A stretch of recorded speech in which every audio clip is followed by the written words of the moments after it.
ایک زمانے میں یمن کا ایک ظالم بادشاہ ابرہا تھا۔ اس نے ایک عظیم الشان گرجا گھر بنایا ہوا تھا جسے قلیس کہا جاتا تھا۔ وہ چاہتا تھا لوگ اس گرجا گھر کو حج کا مرکز بنائیں اور خانہ کعبہ کی جگہ اس کا طواف کریں۔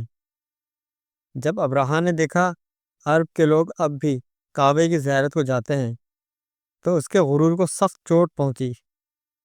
اس نے 60,000 فوجیوں کی ایک عظیم الشان فوج تیار کی جس میں 9 کے قریب بڑے ہاتھی تھے۔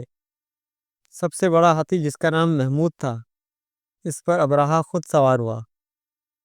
یہ لشکر مکہ مکرمہ کی طرف چل پڑا تاکہ خانہ کعبہ کو گرانے کا ارادہ پورا ہو سکے۔ راستے میں انہوں نے قبائل کو لوٹا، ان کے اونٹوں اور مال کو ضبط کیا۔ قریش کے سردار عبد المطلب، حضرت محمد مصطفیٰ صلی اللہ علیہ وسلم کے دادا حضرت عبد المطلب کے 200 اونٹ بھی ابرہا کے ہاتھ لگ گئے۔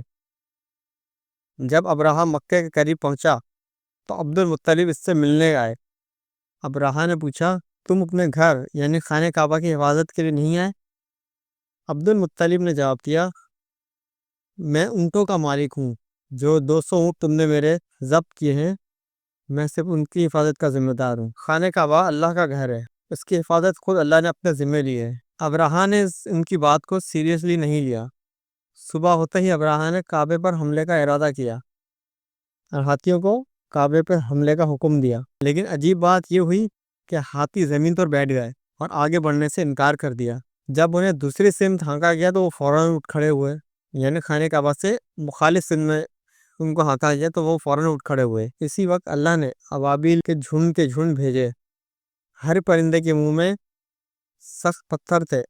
انہوں نے ابرہا کی فوج پر پتھر برسانے شروع کیے۔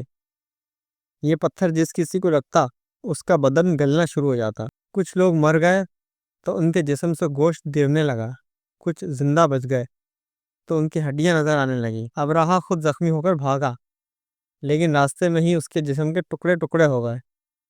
صرف ایک شخص زندہ بچا جو یمن واپس گیا اور سب کو یہ واقعہ سنایا۔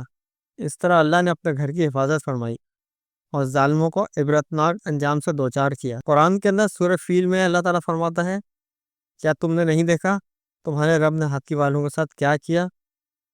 کیا اس نے ان کی چال کو الٹا نہیں کر دیا اور ان پر ابابیل جھنڈ کے جھنڈ بھیجے جو ان پر پکی ہوئی مٹی کی کنکریاں پھینکتے تھے، پھر انہیں ایسا کرتے جیسے کھایا ہوا بھوس۔ یہ واقعہ ہمیں بتاتا ہے کہ اللہ پر بھروسہ رکھنے والوں کو کوئی نقصان نہیں پہنچا سکتا۔